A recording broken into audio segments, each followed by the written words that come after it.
Buenas and Hafide, the Committee on Infrastructure, Economic Development, Simon Sanchez High School, Disability Services, Self-Determination, Historic Preservation, Housing, Public Accountability, and the Guam Build-Up is called to order. It is currently 2:12 p.m., February 2nd, 2024. This afternoon, the committee will hear testimony on Bill number 213-37 Core, introduced by Senator Telo, Taitague, Joanne Brown, Senator Jesse A. Lujan, William A. Parkinson, Chris Barnett, Senator Sabina, Perez, Frank Blas, and Therese Terlaje.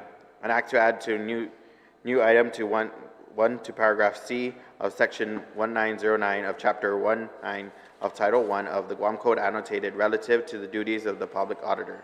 Notice of this hearing was provided to all senators, stakeholders, and local media on January 26, 2024 and January 31st, 2024, thus meeting the requirements of open government law. In addition to the notice of this hearing was also posted and is available on the Guam Legislature's website. Materials for this public hearing were shared on the committee drive and are available for printing upon request. Recording of today's hearing will also be available on the Guam Legislature's YouTube and website. For sign and convenience, we have a QR displayed at the entrance of the public hearing room. Right now, I have Senator Telo Taitague joining me. Unfortunately, no other colleagues are with me, but so just want to see for your presence, and at this time, I'll just go over rules of conduct, and then you can do your opening statement, okay? Thank you, so Mr. Chair. That way. Rules of conduct, I'd like to first provide some general rules of conduct for those in attendance. The conduct of this hearing should be as follows. Individuals speaking shall only use respectful and professional language and conduct. Personal interference of the character or motive of any senator or any individual is not permitted. The chairperson of the committee or subcommittee may order the removal from this hearing based on the standing rules of the Ilestor and Guahan. All must abide by these rules and conduct and quality assurance standards. Thank you for your understanding, and I'll yield to Senator Taitague for your remarks now. Mr. Chair, and maybe it's a good thing they're not all here. We can get through this. We had a long, grueling public hearing this morning, but I wanted to thank you, Mr. Chair, and welcome to the OPE's office, who's here to come to testify and who's watching on the legislative channel or online for this public hearing on this bill. And again, Mr. Chair, again, thank you for holding this public hearing on Bill 213-37, which is an act to add a new item 1 to paragraph C of section 1909 of chapter 19 of title Code of Guam Code annotated relative to the duties of public auditor, introduced by myself, Senator Joanne Brown, Senator Jesse Lujan, Senator Will Parkinson, Senator Chris Barnett, Senator Sabina Perez, Senator and Minority Leader Senator Frank Blas, and Speaker Therese Terlaje. As you see, we have great support for this legislation. Mr. Chair, Bill 213-37 simply places a fine on those agency directors who fail to submit within the deadline their agency's audit financial report to the Office of Accountability. Mr. Chair, as you know, one of the main purposes as a senator is to produce the Government of Guam's fiscal year's budget. In order to prepare and deliberate, critical information is needed. The Government of Guam Audit Report provides necessary analysis, provides credibility to financial statements, and confidence that the account is true and fair, and allows us to analyze government prior and future obligations. Another critical report is the CRER report, which is a monthly financial report to our current state of finances. This report is due every 21st of the month, and as long as I can remember, Mr. Chair, I've never seen this report come late. In fact, there are times when we would receive this report a week in advance. Unfortunately, the government has not been punctual when it comes to providing the Government of Guam audit report on time, which is due by the 30th of June of every year. In fact, Mr. Chair, in section 142 of subchapter 2 of the Organic Act of Guam, it states, and I quote, "The governor shall prepare, publish, and submit to Congress and the Secretary of Interior a comprehensive annual financial report in conformance with the standards of National Council on Government account within 120 days after the close of the fiscal year." Unquote. Mr. Chair, since 2000, the government of Guam has failed 13 times. 13 times to publish and submit our government of Guam audit report. I'm really quite surprised that Congress or the Department of Interior hasn't sanctioned Guam for not complying to this requirement that's in the Organic Act of Guam.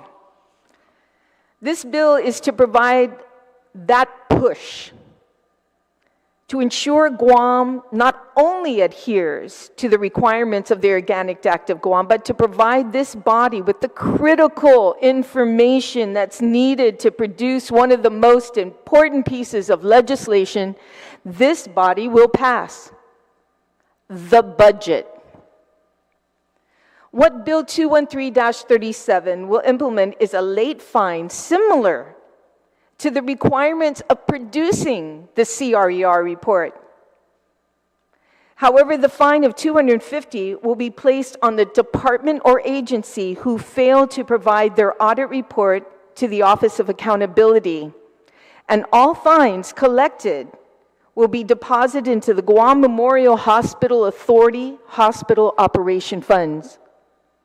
I thank you, Mr. Chair, for the opportunity to present this legislation to the people of Guam and look forward to any comments or suggestions to strengthen the intent of this legislation. Thank you, Mr. Chair. Thank you, Senator Taitague. Just for record-keeping purposes, Bill 213-37 was introduced on December 15, 2024, and was referred to my committee on December 15, and we received a fiscal waiver December 21st. So that is why we're here today. Without further ado, we have OPA Representative Mr. Vince to give us his remarks. Mr. Vince. Okay, thank you, and good afternoon, Senator Quinata and Senator Taitague.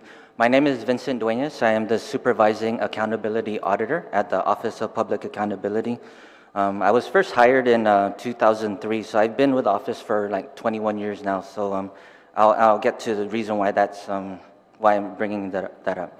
I do send regrets from the public auditor. He is unable to join us today. He's actually on his first personal leave since the COVID hit back in 2020. And over the years, he's made it a point, because this has been a stickler for him in getting out all the audits out on time by June 30th, as you had previously explained in your introduction. So it's much needed personal leave for the public auditor, but he'll be back Monday. So he'll be back to work on Monday for that. So I do have a prepared testimony that I had, or that the public auditor prepared and was submitted to the committee chair. But I'll go ahead and summarize it because a lot of the stuff that you talked about was already in there. Hafaday, Senator Quinata, and committee members, thank you for the opportunity to provide testimony in support of Bill 213-37. The purpose of this bill is to impose a fine, or allows the public auditor and the OPA to have the authority to impose a fine for every department or agency that is delinquent in submitting its information that is under their control to the OPA in order for us to carry out our duties and functions. And fines, as mentioned in the bill, it will be deposited into the Guam Memorial Hospital Authority Hospital Operations Fund. Of course, we send our utmost appreciation to the bill's author, Senator Taitague, and of course her co-sponsors, Senators Brown, Lujan, Parkinson, Barnett, Perez, Blas, and Speaker Terlaje, in introducing this bill. So, what we did was we actually, because of the bill and the purpose of it, it's really a measure to provide a consequence to any department or agency that doesn't or fails to submit vital and necessary information to our office to discharge our duties. So actually, what are those duties? There's actually 11 duties that are very specific with the powers and duties that are outlined in 1 GCA subsection 1909, and I did provide it to the committee, a list as part of the attachment to this testimony. So just taking first the first example of the first duty that our office is required to do. And one we think that the legislature, and you just mentioned it in your introduction, will be very interested in. And that duty is to, quote, direct and supervise all financial and management audits conducted pursuant to subsection 1908 of this chapter, so that annual audits are completed for the prior fiscal year no later than June 30th, end quote. So each year, the OPA, what we do is we oversee financial audits of 27 different entities. The government-wide audit, which we kind of term in the office to make it kind of easier to talk about, we call it the big audit, because it's really the biggest, it's a big audit that encompasses and incorporates all of the financial information for all of the line agencies and all of the component units of the government of Guam. And that audit by statute needs to be completed by June 30th, as you mentioned earlier.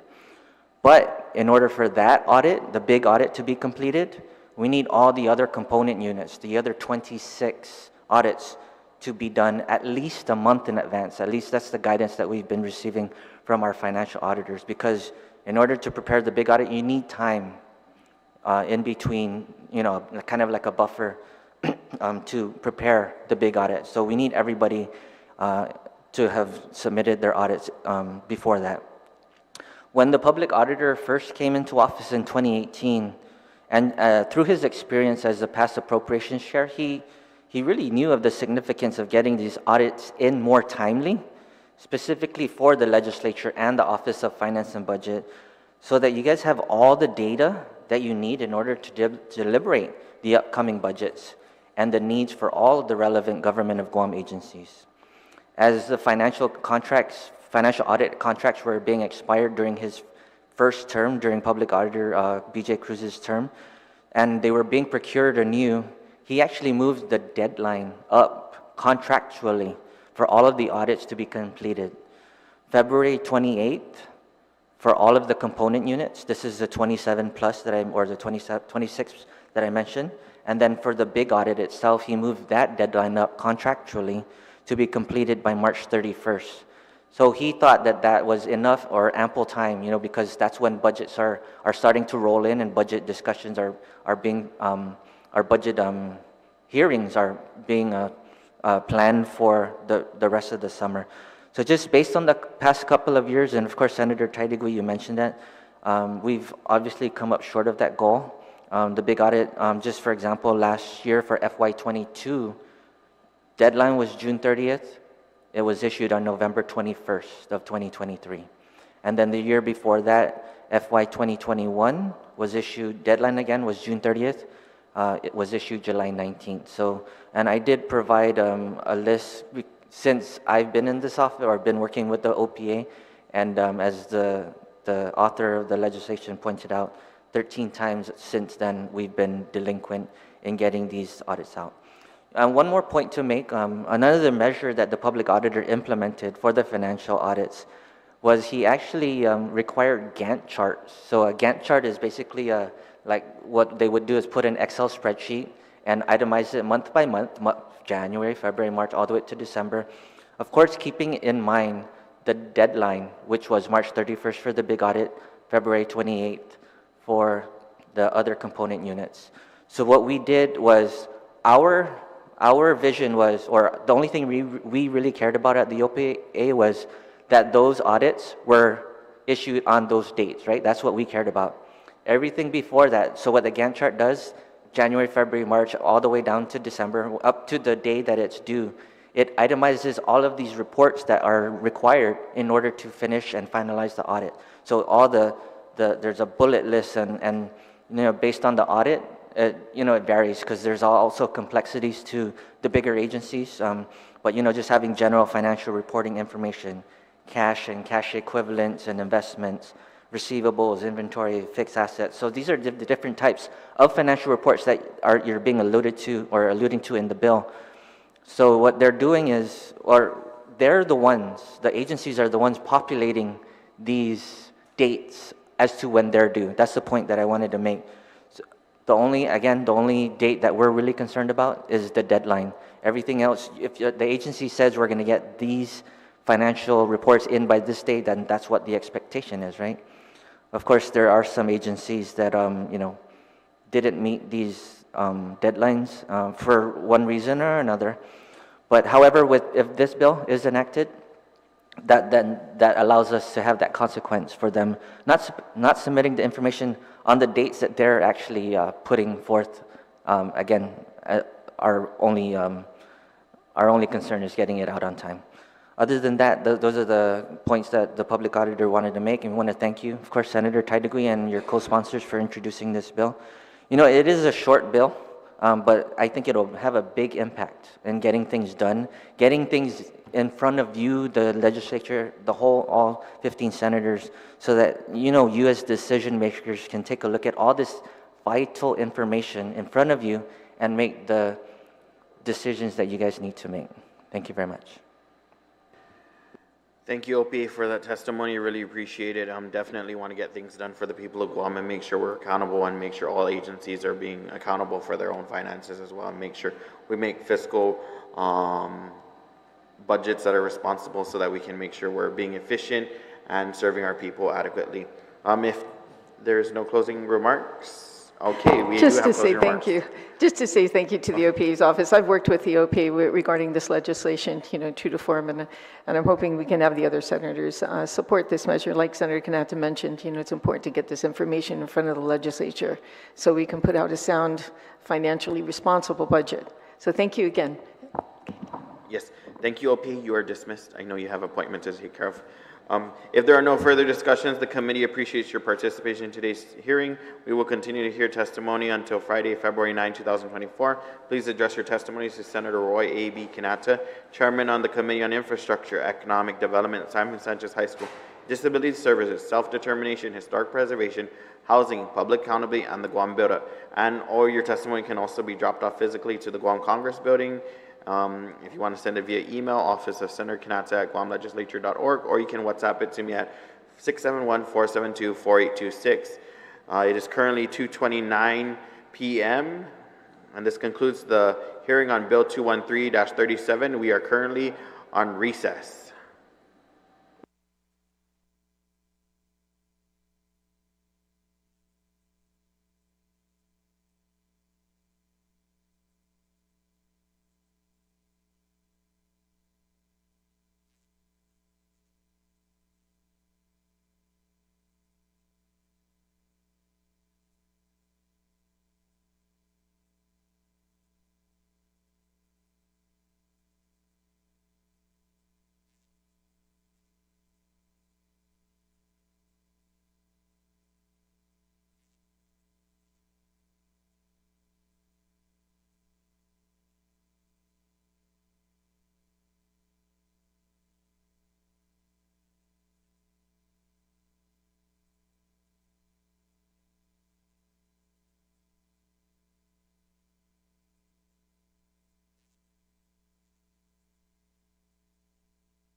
My apologies for that misunderstanding. We will go ahead and adjourn this public hearing at 2:31 p.m. Thank you for your attendance and thank you for your patience. Have a great day. Drive safe.